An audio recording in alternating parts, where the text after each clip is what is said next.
आप देख रहे हैं एवन मुशायरा मीडिया पर।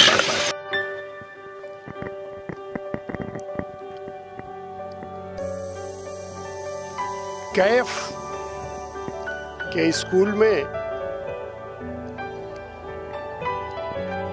मुसलसल उसकी गैर हाजिरी हो रही थी। उसके प्रिंसिपल ने उसके अब्बू के पास फोन लगाया और उन्हें ये इत्तला दी, जो कि बैरून मुल्क थे, उन्हें ये इत्तला दी कि आपका बेटा आजकल स्कूल पढ़ने नहीं आ रहा है, उसकी मुसलसल गैर हाजिरी लग रही है। ये फिक्र की बात थी। कैफ के अब्बू ने अपने घर पर फोन किया और दरियाफ्त किया कि कैफ स्कूल क्यों नहीं जा रहे हैं और मुझे इस बात की इत्तला क्यों नहीं मिली। तो मालूम हुआ कि कैफ को फुंसियाँ निकली हैं जो काफ़ी तकलीफदेह हैं। आजकल ये ठीक हो जाएगा, ये सोचकर लोगों ने, घर के लोगों ने कोई इत्तला न तो कैफ के अब्बू को दी और न ही स्कूल पे दी। कैफ के अब्बू ने अपने एक दोस्त हकीम साहब को फ़ोन किया और कहा, हकीम साहब आप मेरे घर पे मेरे बच्चे का ख्याल रखिए, उससे फुंसियाँ निकली हैं, वो आप तक नहीं पहुंच सका, बराए मेहरबानी आप उसे देख लें। हकीम साहब कैफ के घर पे आए और आकर उन्होंने हालचाल लिया, कैफ को अच्छी तरह देखा, मुआयना किया और हकीम साहब ने कुछ दवाएं दी और कहा बेटा आराम हो जाएगा तो आकर मिलना, नहीं तो मैं खुद 2 रोज बाद आकर मिल लूँगा, देख लूँगा तुम्हें।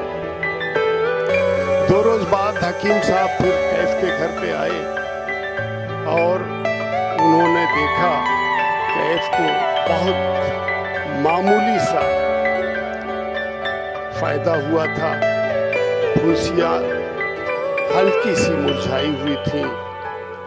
हकीम साहब ने कहा बेटा कैफ, एक चीज मैंने उस रोज तुम्हें नहीं बताया, अब तुम ठीक हो जाओगे। कैफ ने कहा वो क्या चीज है? तो हकीम साहब ने कहा मुझे मालूम हुआ है कि तुम मीठी चीजें ज्यादा खाते हो, जैसे गुड़। कैफ ने कहा ये बात तो है। तो हकीम साहब ने कहा कि तुम्हें अब गुड़ छोड़ देना चाहिए। कैफ ने कहा कि जब यही मामूली सी बात थी तो आप उसी रोज मुझे बता दिए होते।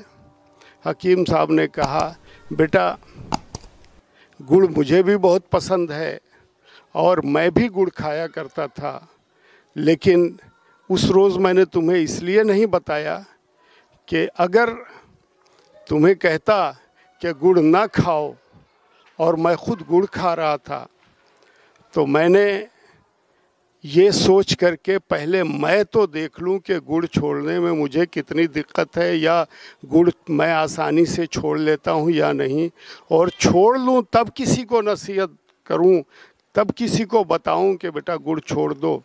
तो मैं छोड़ चुका हूँ, अब चाहता हूँ कैफ तुम भी छोड़ दो। वजह यह है कि मैं तो उसी रोज़ तुम्हें बता देता, लेकिन मुझे हज़रत मोहम्मद सल्लल्लाहु अलैहि वसल्लम की वो हदीस याद आ गई, उनका वो क़िस्सा याद आ गया जिसमें उन्होंने एक बच्चे को गुड़ खाने के लिए मना तब किया जब उन्होंने खुद गुड़ छोड़ दिया था। तो इसलिए बेटा मैंने भी सोचा कि मैं तो उनका उम्मती हूँ, मैं उन्हीं की बातों पे अमल करूँ, इसी वजह से मैंने तुम्हें आज बताया है।